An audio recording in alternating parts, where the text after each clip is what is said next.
Halo, perkenalkan nama saya Delta Febriana Mayola, NPM 258160002.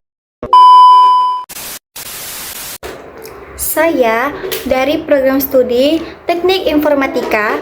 Pada video ini, saya akan menjelaskan tentang penyederhanaan fungsi boolean dengan metode aljabar. Sekarang kita saksikan videonya. Baik, pada slide pertama ini ditampilkan judul materi yang akan saya bahas. Materi ini membahas tentang penyederhanaan fungsi boolean dengan cara aljabar. Nah, topik ini penting untuk dipelajari karena dapat membantu kita memahami konsep dasar serta penerapannya dalam kehidupan sehari-hari maupun di bidang teknologi. Selanjutnya, saya akan menjelaskan materi ini secara singkat dan jelas pada slide-slide berikutnya. Nah, apa itu fungsi boolean? Fungsi boolean adalah pemetaan matematis yang menghubungkan variabel input biner 0 atau 1 dengan satu nilai output biner 0 atau 1 yang mewakili operasi logika. Penyederhanaan fungsi boolean dengan aljabar adalah proses mereduksi ekspresi logika kompleks menjadi bentuk paling sederhana menggunakan hukum-hukum logika seperti intributif, De Morgan, atau idempotent. Nah, mengapa perlu disederhanakan? Nah, yang pertama, mengurangi jumlah gerbang logika. Yang kedua, membuat rangkaian elektronik lebih efisien, murah, dan hemat daya. Yang ketiga, mempercepat proses komputasi. Nah, di slide ini ada hukum-hukum dasar aljabar boolean. Di sini saya udah buat tabel teoremanya. Saya cuma buat ada beberapa hukum-hukum dasarnya. Nih, ada komutatif, ada asosiatif, distributif, absorpsi, dan De Morgan. Nah, di sini juga ada ekspresi operasi OR dan nilai lengkapnya itu ada operasi AND juga. Di sini juga saya buat penjelasannya. Hukum identitas itu kalau hukum identitas A ditambah 0 hasilnya itu tetap A. Dan kalau misalnya A dikali 1 itu hasilnya tetap A. Itu yang dinamakan hukum identitas. Nah, kalau hukum 0 atau hukum dominasi itu A ditambah 1 itu hasilnya 1. Kalau A dikali 0 itu hasilnya 0. Jadi setiap variabel ya, ini kan A itu disebut variabel. Nah, jadi dia hasilnya itu angka, bukan variabel. Kalau di hukum dominasi atau 0. Kalau hukum idempotent, itu ada A ditambah A, hasilnya itu tetap A. A dikali A itu hasilnya A. Itulah hukum idempotent. Nah, variabelnya A sama, jadi hasilnya pun tetap sama. Itu hukum idempotent. Kalau hukum komplement, itu A ditambah A aksen, itu hasilnya 1. Kalau dia dikali A aksen itu hasilnya 0. Jadi kalau hukum komplement dalam penjumlahan itu, kalau A ditambah A aksen itu hasilnya 1. Nah, variabel yang sama itu maksudnya hasilnya itu adalah 1. Kalau variabelnya itu sama, seperti A ditambah A, tapi dia bedanya A1, satunya itu A, satunya A biasa, satunya A aksen, jadi hasilnya itu 1. Setiap variabel yang sama itu disebut satu hasilnya. Nah, kalau dia dikali, dia hasilnya 0. Itulah hukum komplement. Nah, kalau hukum distributif, itu di sini A di dalam kurung itu B ditambah C. Nah, hasilnya AB ditambah AC. Kenapa? Dikarenakan yang variabel di luar itu dikalikan ke variabel yang di dalam, yaitu A dikalikan B dan A dikalikan C. Jadi AB ditambah AC. Ya. Itu yang disebut hukum distributif. Kalau hukum De Morgan, itu dia AB aksen, hasilnya A aksen ditambah B aksen. Dikarenakan A aksen dikeluarkan dan ditambahkan jadi B aksen. Jadi hasilnya seperti ini. Nah, kalau misalnya di dalam kurung itu A ditambah B aksen, jadi hasilnya A aksen, B aksen. Kalau di dalam kurung soalnya. Maksudnya kalau di dalam kurung penjumlahannya, jadi hasilnya A aksen, B aksen. Kalau di dalam kurung tidak ada penjumlahannya, jadi kita keluarkan menjadi penjumlahan. Nah, itulah hukum De Morgan. Nanti kita akan ada contoh soalnya setelah hukum dasar-dasar ini. Oke. Sebelum kita melanjutkan ke dalam soal, kita bahas dulu metode penyederhanaan secara aljabar. Nah, bagaimana caranya? Yang pertama itu faktorkan persamaan, hukum distributif ya. Contoh soalnya ini AB ditambah AC. Nah, yang pertama itu kita tarik keluar variabel A. Di sini kan variabel A-nya itu kan ada 2 ya, kan? Ini 1 dan 2. Jika dia variabelnya sama, jadi kita buat satu variabel aja. Ya, jadi variabel A, satu aja. Sehingga jadi hasilnya seperti ini. Kita keluarkan, nah ya kan katanya di sini tarik keluar variabel A. Jadi kita keluarkan yang di dalam kurungkan itu adalah B dan C. Jadi inilah hasilnya A di dalam kurung B tambah C. Oke. Itu hasil hukum distributif. Contohnya ya. Nah, yang kedua itu terapkan hukum komplement. Nah, hukum komplement kan tadi ada yang kita bahas kan ya. A ditambah A aksen itu hasilnya 1. Variabel yang sama itu hasilnya 1. Nah, di sini adalah penjelasan supaya kalian tahu dan kalian paham. Jika kamu punya AB, ini soalnya ya, jika kamu punya AB ditambah A, B aksen. Nah, faktorkan menjadi A, B tambah B aksen. Nah, yang dimaksud tadi seperti hukum distributif. Nah, dia dikeluarkan ke variabel A-nya. Kita keluarkan variabel A-nya, jadi yang di dalam kurungnya itu ada B ditambah B aksen. Nah, jadi hasilnya itu adalah A dalam kurung B ditambah B aksen. Itulah hasil dari hukum komplement dari soal yang ini, AB ditambah AB aksen. Nah, di sini juga ada penjelasannya, biar kalian paham kenapa B ditambah B aksen itu 1. Nah, dikarenakan setiap variabel yang sama itu adalah hasilnya 1. Ya, mau dia variabelnya C ditambah C aksen, itu tetap hasilnya 1. Karena variabelnya tuh sama. Nah, jadi jika variabelnya sama, hasilnya 1. Nah, di sini maka hasilnya sisa A, A1 atau cukup A. Kenapa dibilang sisa A? A kan, yang di luarnya itu adalah tinggal menjadi variabel A. Nih, terakhirnya A. Jadi 1 itu disebut ini dia. B ditambah B aksen hasilnya itu 1. Nah, jadi A di dalam kurungnya itu 1. Nah, atau juga disebut dalam cukup A, gitu ya disebut. Dah. Yang ketiga itu, hilangkan suku bernilai 1 atau 0. Itu hukum identitas. Nah, inilah dia contoh-contohnya. Jika A dikalikan 1 hasilnya adalah A, atau A ditambah 0 hasilnya tetap A. Nih, ada penjelasannya. Suku yang dikali 1 tidak perlu ditulis lagi angka satunya. Gitu. Jadi, setiap variabel dikalikan dengan angka, dia tetap hasilnya variabel kalau dalam hukum identitas. Oke? Nah, jadi begitu metode penyederhanaan secara aljabar. Nah, kita lanjut ke dalam soalnya ya. Nah, di sini ada contoh soal pertama yaitu penyederhanaan fungsi aljabar boolean. Nah, di sini saya udah buat soalnya. F itu adalah fungsi ya, teman-teman. Di sini ada penyelesaiannya, udah saya buat langsung. Jadi tinggal saya jelaskan kepada kalian ya cara pengerjaannya itu gimana atau cara penyelesaiannya. Jadi A aksen C itu hasilnya dari mana? Dari A aksen kita kalikan dengan C variabel yang kedua ini.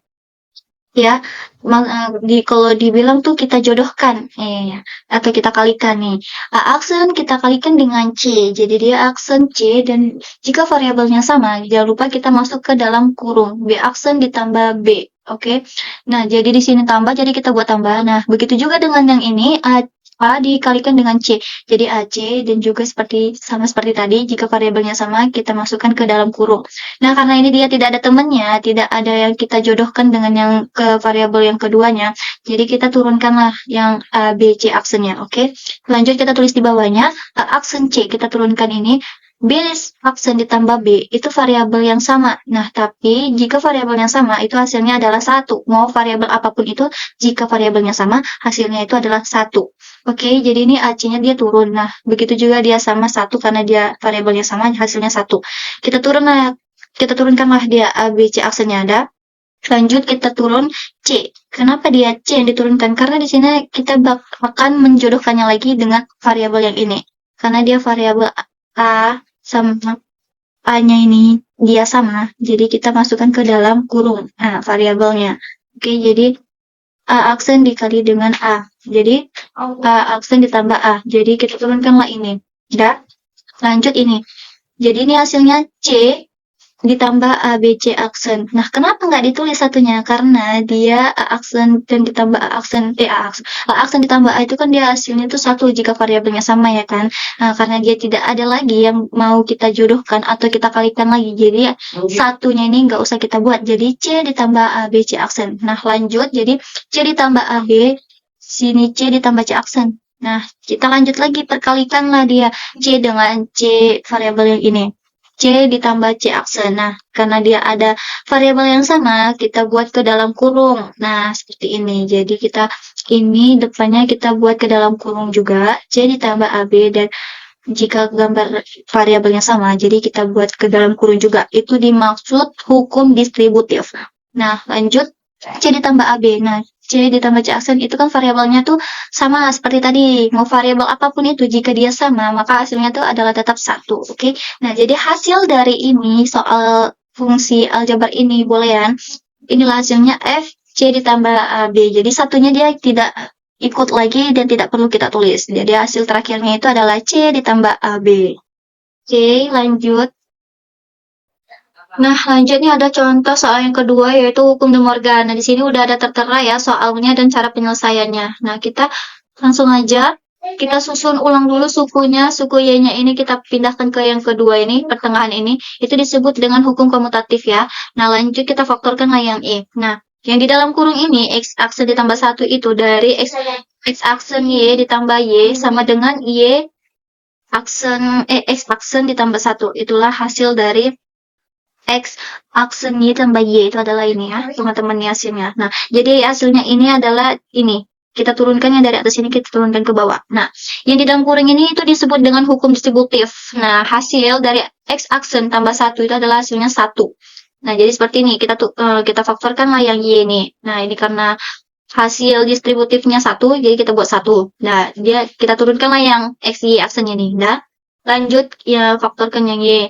Terus, satunya kita nggak perlu kita buat lagi ya teman-teman, jadi kita buat X, Y aksennya aja. Dan hasil akhirnya itu adalah Y ditambah X. Nah, bisa juga dibuat X tambah Y. Dan kenapa hasilnya Y tambah X nih? Ada kita gunakan teorema absorpsi, operasi OR-nya, yaitu ini.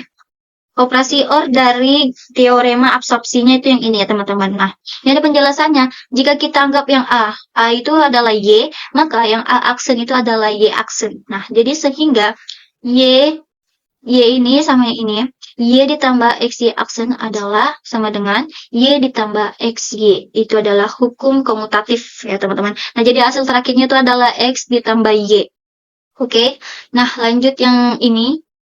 Nah, yang ini teman-teman, ini namanya hukum De Morgan lah, ini yang pertama ini. Ini kita lanjut ke hukum De Morgan.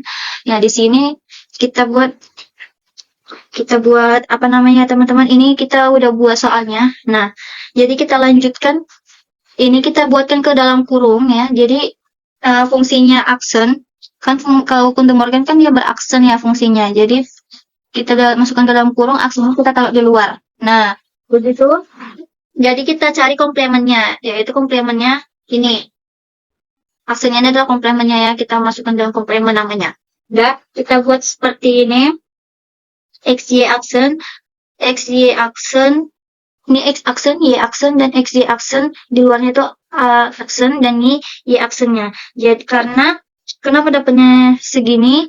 Ini ya, karena dia bagaikan A tambah B tambah C. Terus, jadi dalam kurungnya A tambah B ditambah C. Ini aksennya juga dibuat karena hukum De Morgan ya teman-teman. Jadi hasilnya itu adalah seperti A aksen, B aksen, dan C aksen ya. Masing-masing ini seperti bayangkannya variabel A, B, C. Jadi di sini XY aksen, dan Y aksen.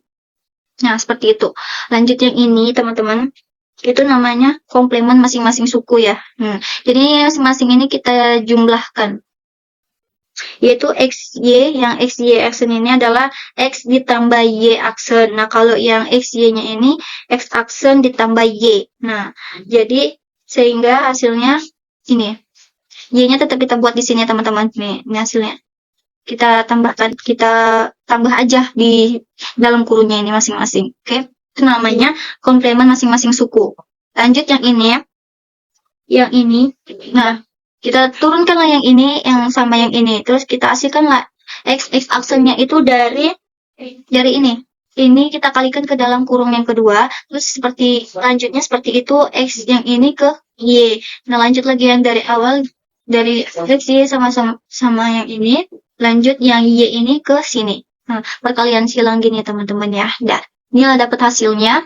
Terus yang X sama X itu dia suku dia sama atau variabel yang sama, itu hasilnya adalah 0 nih. Yang ini 0 ya teman.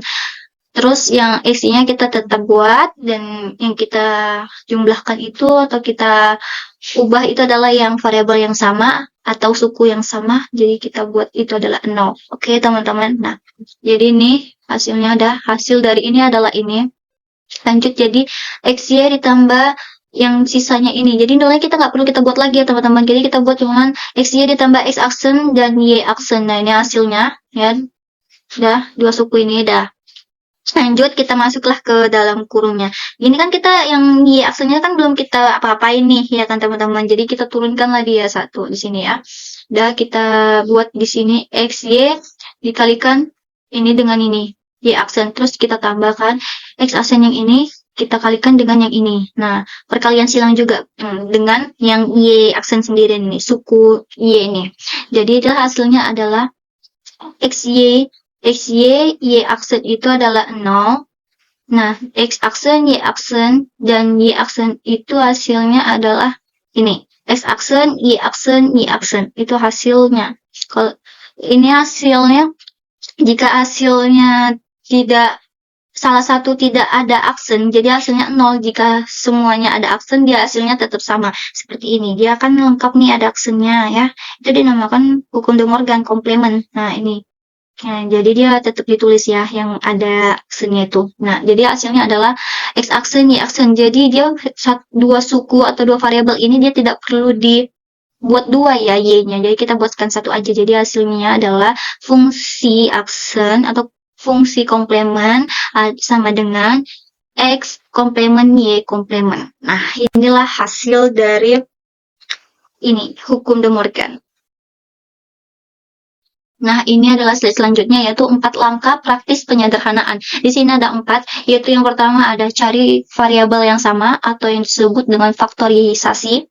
Nah, di sini ada gunakan hukum distributif. Ini contohnya. Contohnya seperti tadi ya, ada di dalam metode penyederhanaan fungsi boolean tadi. Nah, sama kayak tadi. Contohnya AB ditambah AC sama dengan ini ya teman-teman ya. Maaf. Terus di sini sama dengan A, kita keluarkanlah variabel A-nya ini. Udah kita keluarkan, kita masukkan ke dalam kurung, yaitu B ditambah dan C. Oke, jadi seperti perkalian, yaitu A dikali dengan A, tapi kita keluarkanlah A ini ya, terus B dikalikan dengan C. Jadi B di dalam kurung itu B ditambah C. Nah, yang kedua itu adalah cari pasangan komplement. Sama juga dalam metode tadi ada juga, jadi kita biar lebih jelas kita bahas ulang lagi ya teman-teman. Nah, ini yaitu hilangkan variabel yang berlawanan. Rumusnya itu ini. A ditambah A1, A ditambah A aksen hasilnya 1. Atau A dikali A aksen adalah hasilnya 0 ya teman-teman. Nah, lalu yang ketiganya ada gunakan hukum absorpsi. Nah, atau penyerapan artinya. Buang variabel atau suku yang berlebih tidak berpengaruh. Nah, jadi rumusnya A ditambah AB. Nah, jadi dia buang variabel atau suku yang berlebih itu dia tidak berpengaruh ya teman-teman. Jadi dia hasilnya tetap A gitu. Nah, jadi yang keempat ini terapkan hukum De Morgan. Nah, gunakan jika ada negasi, garis atas atau tanda petik pada kelompok variabel. Seperti ini, teman-teman. Ini tanda petik itu artinya dibilang disebut aksen ya, teman-teman, atau komplement. Nah, ini dia. A ditambah B aksen sama dengan A aksen, B aksen. Nah, yang di dalam kurungnya itu kita keluarkan jadi A aksen plus B aksen. Gitu, teman-teman. Nah, di sini slide selanjutnya ini ada evaluasi hasil penyederhanaan atau tujuan akhir. Nah, kalian harus tahu mengapa kita menyederhanakannya. Nah, itu pertama adalah mengurangi jumlah literal. Variabel lebih sedikit sama dengan rumus lebih ringkas. Nah, yang kedua itu mengurangi jumlah operasi. Logika AND atau OR lebih efisien. Nah, yang ketiga itu implikasi. Rangkaian digital lebih hemat tempat, lebih cepat, dan lebih murah. Nah, lanjut visualisasi rangkaian sebelum vs sesudah. Dampak pada rangkaian logika ini contohnya ya teman-teman nih. Setelah disederhanakan hasilnya F sama dengan B ditambah AC. Lanjut, perbandingannya itu sebelum 6 gerbang logika itu disebut rumit. Nah, kalau sesudah dia 2 gerbang logika itu disebut sederhana. Nah, visualisasi efisiensi itu menunjukkan efisiensi biaya dan ruang dalam perancangan hardware. Nah, di sini ada kesimpulan penyederhanaan fungsi boolean dengan cara aljabar. Kesimpulannya itu adalah penyederhanaan fungsi boolean bukan sekedar permainan rumus matematika. Ini adalah kunci bagi seorang engineering untuk menciptakan teknologi yang efisien, murah, dan bertenaga. Dalam dunia sistem digital, prinsip kita adalah less is more. Semakin sederhana rangkaiannya, semakin hebat performanya. Nah, terima kasih. Demikian pembahasan materi yang dapat saya sampaikan pada video pembelajaran kali ini. Dari materi yang telah dijelaskan, kita dapat memahami konsep-konsep penting yang menjadi dasar dalam topik pembelajaran ini. Semoga penjelasan yang saya sampaikan dapat menambah pemahaman dan bermanfaat bagi kita semua. Sebelum saya mengakhiri video ini, saya mohon maaf apabila terdapat kesalahan atau kekurangan dalam penyampaian materi pada video ini. Terima kasih atas perhatian dan masukannya. Assalamualaikum warahmatullahi wabarakatuh.